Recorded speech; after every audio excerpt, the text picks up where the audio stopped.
of offset guitars, there is none that is more confusing to me than the Surfcaster. Originally, this was a Charvel design and was brought back to life under the Jackson brand this year with the help of artists like 𝐒𝐿𝐄𝐈 and his signature Surfcaster that I demoed a couple of months ago. I honestly thought that people were going to absolutely hate this guitar shape, but surprisingly most of you really liked it. I don't know how much of that has to do with Lee or Bring Me the Horizon, but it seems like the consensus, if you can gauge that by how fast they sold out, is that it's a popular design that is here to stay. Since that demo, I've had a lot of you ask me about other Surfcasters, but primarily the JS22 Surfcaster, since it's a really affordable way to try out one for yourself and see if it's a shape you can vibe with or if the headstock choice is just going to end up driving you crazy. All things considered, it's better than the original idea, but I still think it would have looked way better with a Stratocaster style headstock, and obviously someone out there agrees with me because I've seen Misha Mansour and Mike Stringer post pictures of them with the Stratocaster style headstocks, but let's face it, Jackson custom shop guitars are just going to be out of most people's budgets. But I still think a reverse Strat headstock would have been the move here. Like it's been on other Jackson guitars, why can't we just put it here too? Anyways, today we're going to look at the JS22 Jackson Surfcaster. Surfs up, dude! What's up everybody, welcome to the channel. My name is Taylor. Today we are checking out this Jackson JS22 guitar. I literally just unboxed this guitar a few minutes ago. Something really cool and exciting and fun just showed up. You guys like cool, fun, exciting things, right? Yeah. It's actually upside down. It feels top heavy. Yeah. So this one is actually pretty exciting for me. I was really surprised. I thought people were gonna hate these guitars originally when I made the first video using, let me open it up and then I can talk more about it. A lot of people were asking me my opinions on this one. Oh, Jesus Christ. There are so many boxes involved in this thing. It's like one of those little Russian dolls. Oh, okay, it's just a box over the head. I thought there was another box inside this one, but it's just a box over the headstock. Jeez, that's in there tight. Okay. Look, it's like a, I've never seen this before. It's like a box over the guitar neck and the headstock.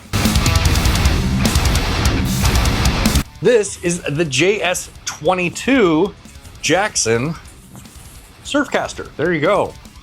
There you have it. This video is in no way sponsored. This guitar is on loan to me from the homies over at Zounds. I will leave an affiliate link down in the description below. If you use that link, it helps out the channel, yada, yada, yada, yada, yada. Let's get to the chugging, yeah?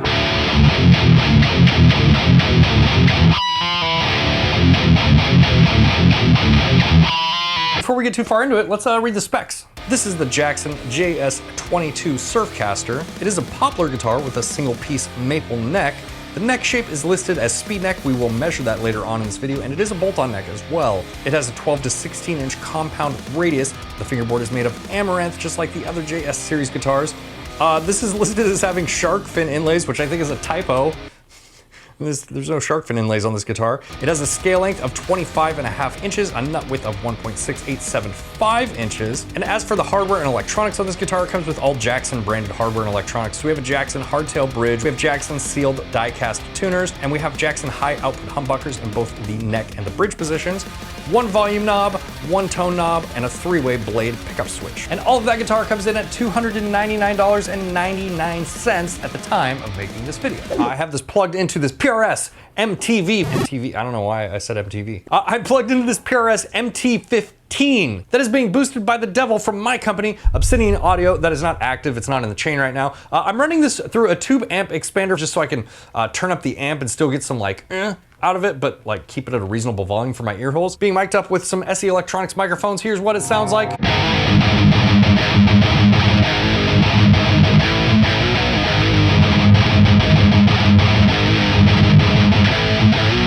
So far, like all of the other JS series guitars that I've tried from Jackson, this guitar feels really good. Out of the box, it is pretty clean. There's no sharp fret ends or anything like that, like nothing weird. It needs a setup, maybe even more so than any other JS guitar that I've tried. Just this guitar in particular is set up with like some pretty high action. Probably need to address that. But in terms of like quality, the quality feels on par, just needs a little bit of extra attention in the setup department. We'll do that here in a second. Let's actually go to a clean channel right now and I can show you what the pickups sound like. This is a bridge pickup.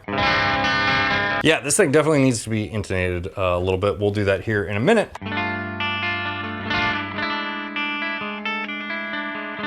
This is the middle position. We don't have any coil taps or anything like that on this guitar, just FYI.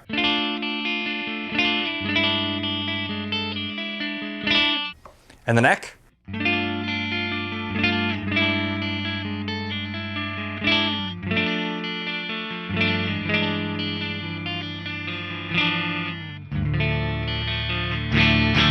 The JS series pickups sound pretty good. I think they sound much better than they used to sound. I have a Jackson Kelly that I bought a long time ago that came with stock Jackson pickups, and the pickups now, to my ears at least, sound much better than they did when I bought that guitar back then, which was like, 6 years ago or something like that. I don't know if they've necessarily changed anything or if that's just the luck of the draw, but that's just my experience with them. Let's go back over to the lead channel here. Turn on the devil so we can get this noise under control.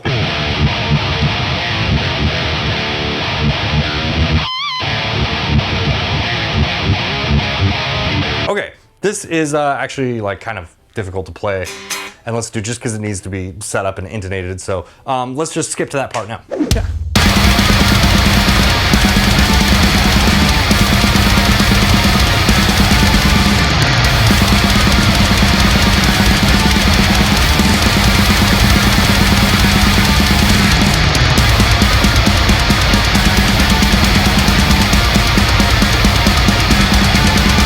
All right, the strings are off. Let's talk about some of the things with this guitar. The nut, just like on the other Jackson guitars, is cut really well. The fretwork is very good, especially for a guitar, in this lower price range. I've seen some pretty horrible fretwork on guitars, even ones that are more expensive than this one. So I think that's always a big deal and one of the things I try to look out for when I review these types of guitars. I am not a huge fan of this high gloss finish. If you watch the channel, you probably know that. You probably don't need me to tell you my opinions on this. If you like high gloss guitars, then great, but yeah, just they're not for me. The tuners are pretty good. They feel pretty fluid. There's a couple that are like a little bit bound up here, but they're not bad. Like once I work them out a little bit, they start moving fine. And not everything feels really good on this guitar. Switches feel good. They feel nice and tight. I am gonna just clean the whole guitar because I don't know what the hell's going on, but I keep getting like this faint odor. All right, we're gonna clean up this guitar. We're gonna lube up the fretboard. It's pretty dry, which is common in these guitars, in my experience. I'm gonna use a custom pack of Stringjoy strings to set up this guitar into C standard, which is what I normally play in. These are 11 to 56, if you're curious. Let's get going.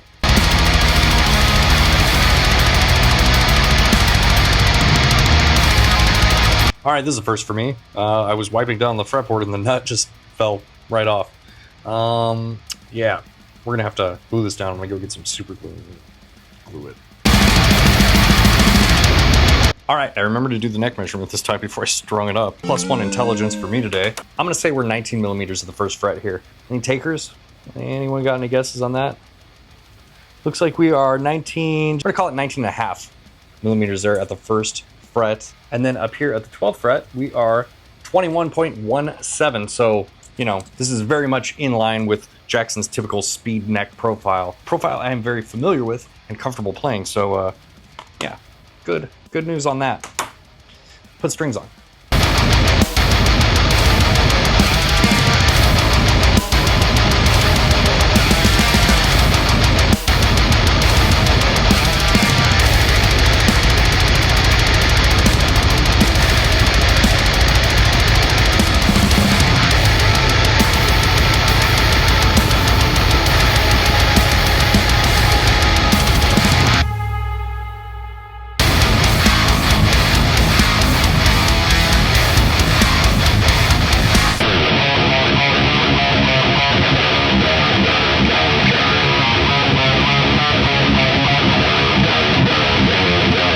This guitar plays and feels so different after setup. This guitar was just straight up in desperate need of a setup. The neck was really loose, the action was really high, and now that I have it more adjusted in like a not psychopath way, it's much easier to play.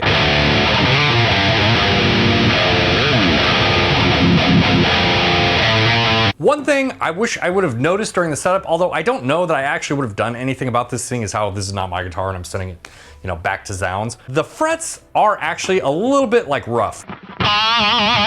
They're not sharp at the edges at all. The crowning's very good, meaning the frets are like round. They're not flat on the top, which can cause other problems. I won't go into details on that, but the frets look like they're crowned very well. But if you bend, in some places they do feel a little bit rough, and it just would be nice to polish those things down. It's worth relaying that information to you, and if you don't know how to do those things, if you don't know how to set up a guitar, I would just pay to have it set up by a professional and not have to worry about any of that stuff again, because it definitely made a huge difference on this guitar. And really any guitar in this price range, it really will make a difference, but specifically on this one, I think it's just kind of luck of the draw sometimes with more inexpensive guitars.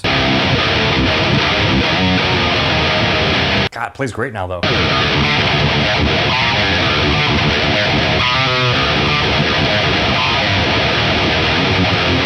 Okay, here's my thoughts and opinions on the JS22 Surfcaster. This isn't a surprise for me, but I think the guitars that Jackson makes in this price range are some of the best that you can buy. And this is just from my personal experience and my personal preferences and tastes in guitars. But I think what they're offering is just really, really good for the money. Now, with that being said, and I think this applies to most guitars that you're going to find in the budget range, because the thing that is going to be skipped over a lot in the budget range is the quality control. It's just kind of the way the guitar industry works. Sorry, I don't make the rules. But with that being said, you should just know that if you're going to pay, you know, budget prices on guitars, you probably are going to end up paying someone to set it up properly, maybe like do some fret filing, crowning, stuff like that, like some very basic work to your guitar, or you can learn how to do that stuff yourself. You know, a budget guitar is a great place to learn how to do those things yourself, and then you'll never have to pay anyone to do that stuff.